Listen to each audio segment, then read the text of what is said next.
Assalamualaikum. Assalamualaikum warahmatullahi wabarakatuh. Jadi, hari ini kita akan kembali belajar tentang dinamika. Di materi dinamika sebelumnya, kita telah mempelajari tentang bagaimana hukum Newton, bagaimana konsep-konsep gaya, dan bagaimana diagram gaya itu menjadi suatu aspek dalam hal penyelesaian permasalahan-permasalahan yang dihadapi dalam materi fisika khususnya untuk dinamika gerak. Oke, kita mulai.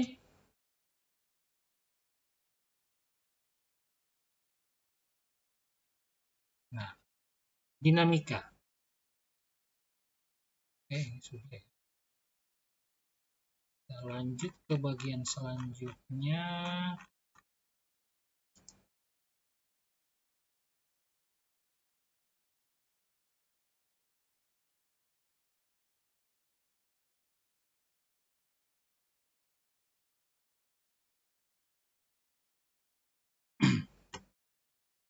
Oke, ini sebelumnya sudah ya. Beberapa dasar-dasar gaya yang telah ditetapkan. Hukum 3 Newton, hukum 2 Newton, hukum 1 Newton, pasangan gaya, dan yang berikutnya itu adalah tentang gaya gesek. Jadi ketika sebuah benda bergerak di atas permukaan atau melewati medium yang kental, maka benda akan mengalami hambatan dalam geraknya. Hal ini disebabkan karena adanya interaksi antara benda dengan lingkungan. Nah, hambatan ini disebut dengan gaya gesek. Jadi, kita mengetahui bahwa untuk beberapa saat ini pengaplikasian gaya gesek itu sangat berperan penting. Jadi, seperti halnya mengapa motor yang tadinya tiba-tiba berhenti. Jadi, semua dikarenakan gaya gesek. Seperti halnya hukum Newton, ya, hukum 1 Newton pertama mengatakan kecenderungan suatu benda untuk mempertahankan kondisinya. Jadi suatu benda kalau yang tadinya dia melaju, maka dia akan tetap mempertahankan posisinya untuk melaju.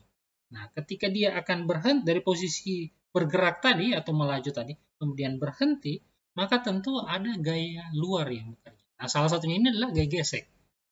Ya, seperti halnya yang terjadi ketika proses pengereman di motor atau di mobil. Jadi ada gaya gesek antara cakram dan kampas. Itu untuk gaya gesek. Nah, gaya gesek sebanding dengan gaya normal. Jadi gaya gesek ini dia sebanding dengan gaya normal. Gaya gesek statis biasanya lebih besar daripada gaya gesek kinetis. Jadi gaya gesek statis itu dia biasanya berada pada kondisi di mana suatu benda itu untuk mempertahankan kondisinya. Jadi, misal ada suatu bidang miring ya seperti ini. Kemudian ada suatu benda yang seperti ini, dia tidak bergerak seperti halnya ini, dia akan terus bergerak. Nah, berarti ini gaya gesek kinetisnya dia lebih besar. Nah, gaya gesek statis itu dia adalah gaya gesek yang digunakan atau biasanya yang terjadi ketika suatu benda itu berhenti untuk bergerak dikarenakan gaya gesek. Jadi dia tidak mau untuk bergerak. Layaknya kalau biasanya kita mau mendorong suatu lemari, ya, lemari itu sangat besar. Nah, kalau kita berikan gaya untuk mendorongnya, dia tidak mau untuk bergerak. Nah, itu karena padahal tidak ada yang menahannya. Tapi terjadi interaksi antara lantai dan bagian bawah lemari. Nah, itu yang menyebabnya itu adalah gaya gesek statis. Nah, koefisien gaya gesekan, ya, koefisien gesekan itu disimbolkan dengan mu seperti ini, ya. Ini disebut dengan mu, bergantung pada permukaan kontak. Jadi ada kontak antara suatu benda dengan benda yang lainnya. Halnya ini. Nah, ini ada gaya gesek namanya. Nah, arah gaya gesek. Arah gaya gesek berlawanan dengan arah gerak benda. Nah, jadi arah gaya gesek itu selalu berlawanan dengan arah gerak benda. Jadi kalau arah benda atau gerak benda itu ke depan, berarti gaya geseknya dia ke belakang.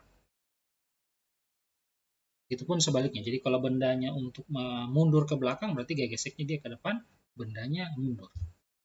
Koefisien gesekan tidak bergantung pada luas permukaan kontak. Jadi koefisien gesekan itu tidak bergantung pada luas permukaan kontak. Makanya dia disebut dengan koefisien atau tetapan. Jadi dia ini adalah tetapan. Jadi seluas apapun terjadi gaya gesek pada dua benda, maka ini adalah koefisien gesekannya. Nah, gaya gesek statis. Nah, jadi di sini ada contoh tong sampah yang diletakkan pada di atas lantai. Maka ini adalah gaya normalnya, ini adalah gaya gravitasinya. Gaya berat. Sementara ini adalah gaya yang diberikan agar supaya tong sampah itu bergerak maju. Nah, sementara gaya geseknya berlawanan arah. Jadi gaya gesekan statis bekerja untuk menjaga benda dari bergerak. Nah, jadi gaya gesek statis seperti yang saya jelaskan tadi ini, gaya gesek statis itu biasanya terjadi ketika suatu benda itu dia tidak mau untuk bergerak padahal kita sudah memberikan gaya untuk dia supaya bergerak. Jika F bertambah, begitu juga gaya gesek. Jadi pertambahan gaya gesek itu seiring dengan bertambahnya gaya yang diberikan. Jika F berkurang atau gaya berkurang, begitu juga sebaliknya. Sehingga dia memenuhi kondisi di mana gaya gesek itu lebih besar, lebih kecil atau sama dengan, lebih kecil atau sama dengan koefisien gaya gesek statis. Ya. Jadi di sini gaya gesek statis itu lebih kecil atau sama dengan koefisien gaya gesek statis dikali dengan gaya normal. Jadi N ini di sini adalah gaya normal. Nah, sementara gaya gesek kinetik ya, itu adalah muncul ketika suatu benda itu bergerak. Jadi terjadi pergeseran ketika suatu benda itu bergerak. Nah, jadi gaya gesek ini juga berguna.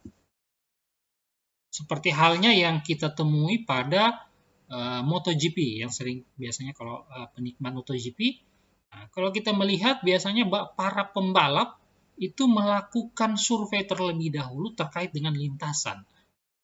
Dari hasil pengamatan mereka kemudian menentukan ban apa saja yang harus mereka gunakan dalam lintasan yang akan mereka lalui itu. Jadi makanya ada 3 jenis ban yang digunakan oleh 4 ya, bukan cuma 3, 4. Jadi ada 4 jenis ban yang digunakan ketika proses MotoGP itu berlangsung, yaitu ban dengan tipe hard, tipe medium, dan tipe soft.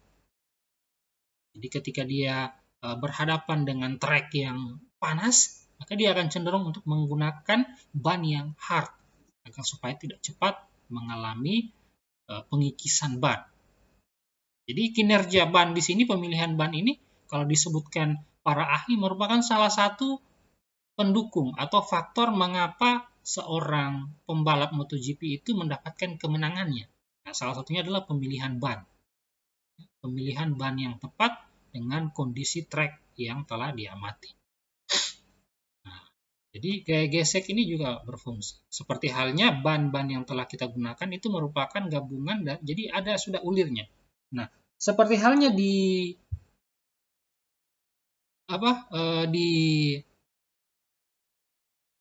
arena balap yang dilaksanakan di Indonesia sebelumnya, ya, yang terjadi di Indonesia, itu kondisi cuaca itu dia agak mendung, ya. Jadi ada basah, treknya itu basah, sehingga pembalap itu menggunakan ban yang berulir. Jadi itu salah satu pemilihan juga. Nah, untuk memaksimalkan gaya gesek antara ban dengan aspal. Jadi supaya untuk memaksimalkan, jadi dibuatlah ban yang memiliki ulir. Seperti halnya ban yang biasa kita gunakan juga untuk motor-motor pada aktivitas sehari-hari pada umum. Jadi ban itu ternyata berasal dari ide untuk memaksimalkan gaya gesek ban untuk menciptakan pergerakan dari suatu motor terhadap aspal. Jadi gaya gesek ban terhadap aspal sehingga maksimal dari pergerakan suatu motor. Nah, ini contoh bidang miring. Ya.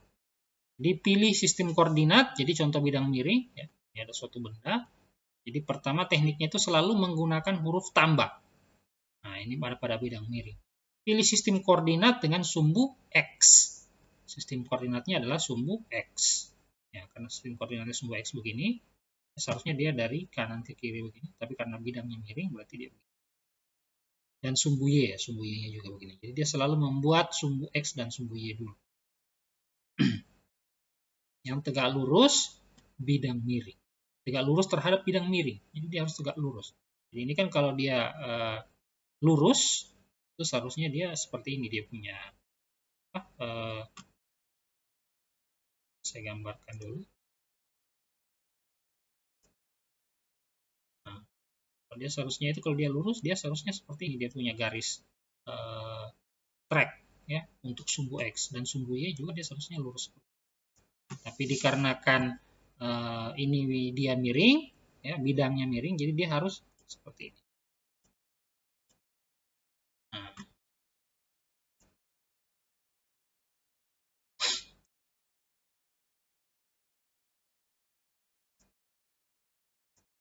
Ya. Jadi dia harus searah dengan bidang miringnya, sumbu X dan sumbu Y-nya. Kemudian gantikan gaya gravitasi dengan komponennya, gaya gravitasinya. Nah, jadi dia mulai untuk melakukan yang namanya diagram. Jadi ini diagram. Jadi ternyata si bidang miring ini kalau dari garis lurus membentuk sudut yaitu 30 derajat terhadap sumbu Y. Nah, di sini arahnya itu arah vektornya kalau dia ke bawah itu adalah mg sin theta. Kalau arah gayanya yang seperti ini ya. Bukan yang ke bawah, ini karena ini mengarah ke bumi jadi dia gaya gravitasi bumi itu selalu mengarah ke pusat bumi. Jadi dia selalu lurus. Entah bidangnya itu miring ataupun lurus. Jadi dia harus tetap lurus menuju pusat bumi. Jadi gayanya ini adalah gaya gravitasi. Di mana gaya gravitasi itu sama dengan massa dikali percepatan gravitasi bumi. Kemudian ini untuk sumbu Y-nya itu adalah mg cos theta. Dan ini adalah gaya normal.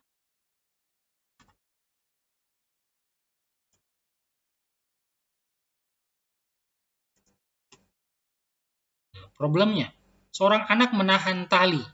Jadi ini problemnya contoh ya. Kita lihat bagaimana pengerjaan soal pada contoh bidang miring. Jadi diagram gayanya kita akan lihat bagaimana. Seperti halnya trik yang telah diutarakan sebelumnya, yang ada di video pertama. Jadi video sebelumnya tentang dinamika. Dengan kereta luncur sehingga kereta luncur tidak bergerak. Jika berat kereta luncur itu adalah 77. Ya, berat kereta luncur itu adalah 77 Newton. Jadi berat ya. Berat itu berarti hasil kali antara massa dan percepatan gravitasi bumi. Dan anggap tidak ada gesekan antara bukit dengan kereta. Jadi ini dianggap licin. Jadi berarti tidak ada gaya gesek. Carilah tegangan tali dan gaya normal yang dikerjakan oleh bukit pada kereta luncur. Nah, jadi seperti ini polanya. Ya. Jadi selalu menciptakan pola tambah dulu. Sesuai dengan bidang. Nah, yang dicari itu adalah ini. Tegangan tali. Berapa besar tegangan talinya. Dan nilai gaya normal. Ini. Nah, di sini diketahui bahwa sudutnya itu adalah 30 derajat dengan gaya beratnya itu adalah 77 Newton. Nah, sementara yang ingin dicari itu adalah gaya tegangan tali dan gaya normal. Untuk mencari gaya tegangan tali, karena gaya tegangan tali ini bekerja pada sumbu X, ya, sumbu X, maka ya, jadi ini sumbu X. Semua yang bekerja pada gaya yang bekerja pada sumbu X itu adalah yang sesuai dengan bidang miring ya. Itu adalah gaya yang berasal dari tegangan tali yang ditahan oleh si anak tadi dan kecenderungan benda yang akan bergerak ke bawah. Nah, jadi ada dua buah gaya ya, ada dua gaya yang saling berlawanan. Maka sehingga berdasarkan acuan yang kita pelajari juga di video sebelumnya tentang vektor, maka semua gaya atau besaran vektor yang berada pada sumbu X itu dikumpulkan menjadi satu dulu. Nah, dikarenakan bendanya tadi itu adalah diam, ya, Nah, seorang anak menahan tali yang dihubungkan dengan kereta luncur, sehingga kereta luncur tidak bergerak. Jadi karena keretanya tidak bergerak, maka berlaku hukum 1 Newton. Ya, jadi berlaku hukum 1 Newton. Kenapa? Karena keretanya tidak bergerak. Nah, jadi berdasarkan sumbu X, jadi gaya tegangan tali itu yang kalau dia ke sebelah kanan itu adalah positif, sementara yang ke sebelah kiri itu adalah mg sin theta. Ya, ini dipengaruhi. Jadi gaya di sini itu dipengaruhi oleh bidang miring dan gaya gravitasi bumi. Nah, jadi makanya di sini dikumpulkan dulu semua vektornya, ya. Sigma fx sama dengan t dikurang mg sin alfa sama dengan 0. Kenapa sama dengan 0? Karena jumlah gayanya itu harus sama dengan 0. Karena bendanya ini berada pada kondisi diam. Kemudian yang dicari itu adalah gaya tegangan tali. Jadi berapa besar? Ya, berapa besar gaya tegangan talinya? Maka sehingga T ini ya, dioperasikan kembali, maka si mg sin theta jika dioperasikan, maka dia menjadi T sama dengan mg sin 30 derajat. Jadi sin alfa itu adalah 30 derajat. Karena alfanya di sini, sudutnya itu adalah 30 derajat. Jadi diganti dengan sin alfa menjadi 30 derajat. Yang kemudian kalau dioperasikan, maka mg sin theta itu tadi adalah gaya berat. Maka kita ketahui bahwa gaya berat tadi itu adalah 77 Newton. Nah, dikali dengan sin 30 derajat, maka hasilnya adalah 38,5 Newton. Nah, maka diperolehlah gaya tegangan talinya itu 38,5 Newton. Nah, sedangkan nah ini ya, sedangkan untuk gaya normal, karena yang dicari itu adalah gaya normal juga, sehingga dikumpulkan semua gaya normal yang bekerja itu adalah, jadi pasangan gayanya gaya normal itu adalah mg cos theta, bukan ini ya, tapi yang ini, karena dia adalah pasangan gaya. Nah, berdasarkan sumbu Y berdasarkan pada bidang miring. Nah, gayanya itu adalah gaya normal dan mg cos theta. Jadi kecenderungan benda untuk tetap berada di atas bidang miring yang dipengaruhi oleh gaya gravitasi dan bidang miring. Maka sehingga gaya normal dikurangi dengan mg cos alfa sama dengan 0. Sama dengan 0 dikarenakan bendanya diam. Maka N sama dengan mg cos 30 derajat, di mana 77 Newton, ya, hasil dari sini tadi, gaya berat itu adalah M kali G, 70 Newton dikali cos 30 derajat, maka hasilnya adalah 66,7 Newton. Nah, ini untuk contoh yang pertama. Jadi untuk contoh yang pertama ini, kalian bisa mencari contoh soal, ya, untuk menambah keahlian kalian dalam hal memahami pola pengerjaan soal untuk gaya ini yang merupakan besaran vektor, maka kalian perlu untuk mencari soal jawab 2. Modelnya seperti halnya ini. Ya, 2 soal.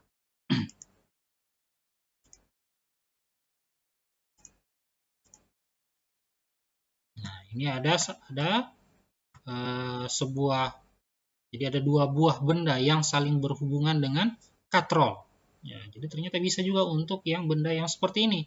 Mau dicari berapa besar gayanya. Seperti pada gambar di samping, berapa percepatan masing-masing benda. Jadi yang ditanya itu adalah percepatan.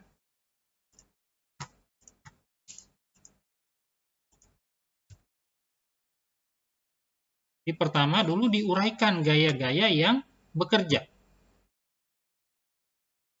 Ya, jadi diuraikan dulu gaya-gaya yang bekerja. Nah, sebelumnya tadi itu kan ada 2 ya, benda yang diikatkan pada sebuah katrol, ya, yang satunya 5 kg dan 3 kg. Ya.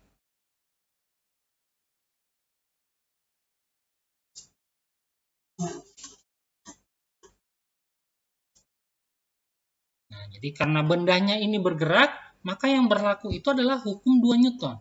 Jadi kenapa berlaku hukum 2 Newton? Karena bendanya itu adalah bergerak.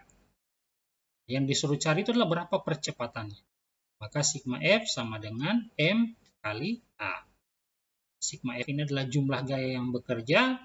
Nah, untuk massa 1, ya, untuk massa 1 ini gaya yang bekerja itu adalah tegangan tali dan massa 1 dipengaruhi dengan percepatan gravitasi bumi sama dengan M1A. Nah, ini untuk persamaan pertama atau bintang 1. Nah, untuk benda yang kedua yang lebih besar tadi, maka dia adalah M2G. Ya, M2G dikarenakan dikurang dengan T atau gaya tegangan tali. Gaya tegangan talinya berlawanan ya. Gaya tegangan talinya berlawanan. Sama dengan M2 kali A. Maka ini adalah persamaan kedua. Dari sini, maka disubstitusilah nilai dari T. Ya. Jadi substitusi nilai T ke substitusi nilai T pada persamaan 2. Ini persamaan 1 ke persamaan 2. Maka sehingga dia diperoleh M2G dikurang dengan buka kurung kelawal M1 dalam kurung A dikurang G. Kemudian tutup kurung kelawal sama dengan M2 dikali A. Jadi ini dioperasikan dulu ya sehingga dia jadi T. Jadi T di sini sama dengan M1 kali A ditambah M1 kali G. Kalau sudah dioperasikan, maka dimasukkan ke sini maka jadi seperti ini dia punya hasil. Pola persamaan. Sehingga percepatan dari kedua benda tadi yang dihubungkan pada kedua katrol itu ya dihubungkan oleh katrol. Jadi kedua benda tadi memiliki percepatan yaitu dengan memenuhi persamaan ini. Jadi kita tinggal memasukkan. Misal berat dari suatu benda itu adalah 2 kilo. Ya, ini M1. Di sini 2. Kemudian berat benda yang di sini yang tidak kelihatan itu ya, yang besarnya tadi itu misal 3 kilo. Jadi di sini 3. Tinggal kita operasikan. Maka diperolehlah hasil dari percepatan yang dialami oleh kedua benda yang dihubungkan oleh katrol. Nah, kesetimbangan. Sebuah benda yang diam atau bergerak dengan kecepatan tetap dikatakan berada dalam setimbang. Ya, dalam keadaan setimbang. Neto yang bekerja pada benda sama dengan 0. Jadi sigma F sama dengan 0. Jika sigma F sama dengan 0, maka sigma Fx sama dengan 0 dan sigma Fy juga sama dengan 0. Nah, ini juga untuk memudahkan bekerja dengan persamaan di atas dalam komponen. Nah, ini contoh yang terakhir, yaitu suatu benda yang saling dihubungkan. Nah, jadi di sini ada benda kotak yang dihubungkan dengan benda yang bulat, tapi dihubungkan oleh suatu benang yang ditopang oleh katrol. Ada katrolnya. Nah, jika koefisien gesek statis dan kinetik, ya, jadi statis dan kinetik antara benda dengan permukaan meja berturut-turut itu adalah 0,8 dan 0,300, carilah percepatan kedua benda dengan tegangan talinya. Abaikan efek rotasi.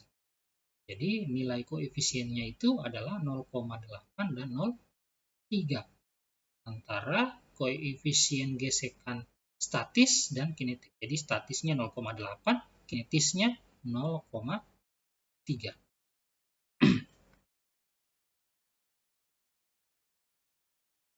Nah, jadi sama teknisnya. Jadi teknisnya itu adalah selalu membuat tanda tambah dulu untuk menentukan vektor besar gaya-gaya apa saja yang bekerja pada sumbu X dan sumbu Y. Sehingga di sini, karena di sini yang ada itu ya, pada benda ini itu ada gaya gesek kinetis dan ada gaya normal, gaya gravitasi bumi dan tegangan tali. Ini gaya gesek kinetis. Nah, sementara di sini yang ada hanya gaya tegangan tali dan gaya gravitasi bumi. Untuk yang di sini. Tapi tidak ada yang untuk bagian X-nya. Jadi hanya ada Y. Jadi di sini ada X dan Y, di sini hanya ada Y. Itu benda 2. Sehingga persamaannya memenuhi seperti ini. Sehingga diketahui M1 sama dengan 4 kilo, M2 itu 7 kilo. Dengan percepatan kinetis atau koefisien gesek kinetis yaitu 0,3.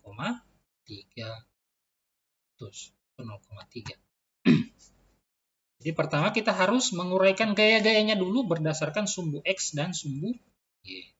Nah, jadi seperti ini. Jadi diketahui bahwa sigma F itu sama dengan M kali A, karena bendanya akan bergerak. Dan koefisien gesek kinetis itu adalah gaya kinetis, gesek kinetis itu adalah mu dikali gaya normal. Maka sehingga untuk massa 1, ya, massa 1 itu berarti yang ini, yang 4 kilo, sigma Fx sama dengan T dikurang dengan Fx sama dengan M1 kali A, karena bendanya itu adalah bergerak. Jika diberikan menjadi persamaan tegangan tali, maka dia akan T sama dengan M kali A, ya tetap, kemudian ini dipindah ruaskan, istilahnya menjadi plus Fx, yang kemudian dikarenakan kenapa berubah di sini jadi mu n, dikarenakan gaya gesek kinetis itu adalah mu dikali gaya normal. Nah, itu untuk variabel X-nya untuk benda 1. Nah, benda 2, ya benda 1 lagi untuk variabel Y-nya itu adalah gaya normal, yang ada hanya gaya normal dan gaya berat benda. Nah, dan bendanya itu tidak bergerak, sama dengan 0. Maka sehingga gaya normal itu sama dengan M1 kali gravitasi bumi, di mana M1 itu adalah 4, dan percepatan gravitasi bumi itu kita pakai yang 10, ya, ada dua ya, 9,8 dan 10, tapi kita pakai 10, maka sehingga sama dengan 40 Newton. Nah, ini untuk massa 1. Nah, untuk massa 2, ya, untuk massa 2, di massa 2 ini kan tidak ada variabel X yang bekerja. Jadi kalau kita kembali tadi, ini ya, jadi ini ada variabel X, dan ini adalah variabel X, dan ini adalah variabel Y. Sementara di massa 2 itu hanya ada variabel Y. Variabel X-nya tidak ada.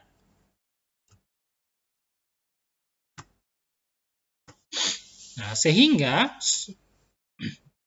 di massa 2 kita uraikan jumlah gaya yang bekerja pada variabel Y, yaitu adalah M2 dikali gravitasi bumi atau gaya berat benda dikurangi dengan tegangan tali sama dengan M2 dikali A, dikarenakan bendanya akan bergerak.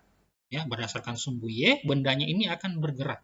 Nah, kenapa tadi di sini sama dengan 0? Karena bendanya itu akan diam berdasarkan sumbu Y pada benda 1.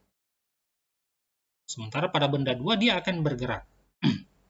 Sehingga jika kita operasikan, ya, persamaannya, jadi istilahnya itu ini pindah ruas, ya, M2G itu pindah ruas, maka sehingga jadi seperti ini. Jadi negatif tegangan tali atau min T sama dengan M2A dikurang dengan M2G, yang tadinya di sini dia positif, ya. Nah, jadi jika kita positifkan nilai tegangan talinya, ya, maka di sini sama dengan M2G. Ya, jadi dia jadi positif, yang tadinya dia negatif jadi positif, dikurangi dengan M2A yang tadinya dia positif, jadi dia menjadi negatif. Nah, ini menjadi persamaan 2. Nah, sehingga persamaan, jadi kita akan mensubstitusi, ya, persamaan 1 ke persamaan 2. Jadi persamaan 1 ini kita akan substitusi ke sini. Nah, jadi kita akan ambil nilainya ini, kita akan substitusi ke sini.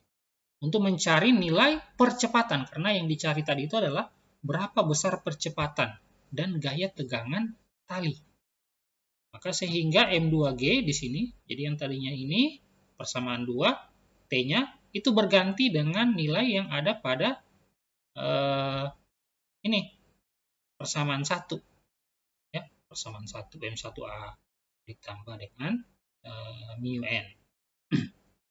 Sehingga kalau kita operasikan, ya, kalau kita operasikan, maka M2G sama dengan M1A ditambah dengan mu n ditambah M2A. Jadi ininya pindah ruas ke kanan. Maka dia tadinya negatif jadi positif. Nah, kemudian si yang ini, bagian ini, itu kita pindah ruaskan ke kiri. Nah, dia positif, maka dia jadi di sini. M2G dikurang dengan mu n. Jadi tadinya dia positif, berubah jadi negatif. Sisanya seperti ini. Nah, kemudian kita operasikan. Nah, ini kita bisa operasikan ternyata menjadi persamaan. Jadi kita bisa sederhanakan persamaannya yang ini menjadi seperti ini. M2G dikurang mu N, ini tetap ya. Nah, yang ini bagian ini kita bisa sederhanakan. Nah, sehingga diperolehlah persamaan untuk mencari percepatan, ya. Jadi M1 tambah M2 itu pindah ruas ke sini. Sehingga diperoleh persamaan A sama dengan M2G dikurang mu N ditambah M1 ditambah M2. Maka kita tinggal memasukkan nilainya, ya. M2 itu tadi 7 kilo, kemudian percepatan gravitasi bumi itu 10. Nah, setelah kita operasikan, maka ternyata percepatan yang diperoleh dari kedua benda tadi itu atau sistem tadi itu adalah 4,83 meter per second kuadrat. Jadi nilai percepatannya sudah kita peroleh. Kemudian kita akan gunakan persamaan 1 untuk mencari nilai tegangan tali. Nah, jadi ini kan tadi A-nya sudah bisa kita ketemukan. Jadi kenapa A-nya tadi yang duluan kita cari? Karena kalau kita cari duluan tegangan talinya tadi itu masih belum ketemu. Jadi makanya yang duluan kita cari tadi itu adalah nilai tegangan talinya. Lebih mudah untuk mencari nilai percepatannya lebih dulu daripada mencari nilai tegangan talinya. Sehingga nilai tegangan talinya menjadi memenuhi persamaan ini. Tinggal kita masukkan rumusnya. Ini M tadi sudah ada. Nah, nilai percepatan ini sudah kita dapatkan, tinggal kita masukkan, kemudian kita operasikan, maka diperolehlah bahwa nilai tegangan talinya itu sama 31 Newton. Nah, sehingga nilai tegangan tali dan percepatannya itu adalah 31 Newton untuk tegangan tali dan percepatannya adalah 4,83 meter per second kuadrat. Untuk memperlancar kalian dalam mengerjakan soal-soal atau memperlancar sistem perhitungan atau kemampuan berhitung yang kalian miliki, maka kalian perlu untuk mencari 2 soal yang modelnya seperti ini. Ya, seperti halnya ini tadi. Yang modelnya seperti ini. Nah, 2 soal. Ya, jadi yang sebelumnya itu juga 2 soal, nah ini juga 2 soal.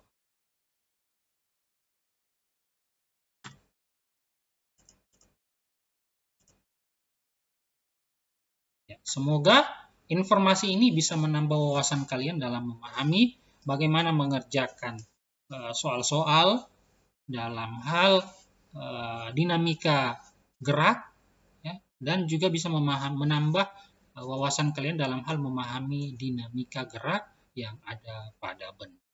Saya akhiri untuk video kali ini, semoga bisa membantu kalian semua. Lebih dan kurangnya saya mohon maaf. Assalamualaikum warahmatullahi wabarakatuh.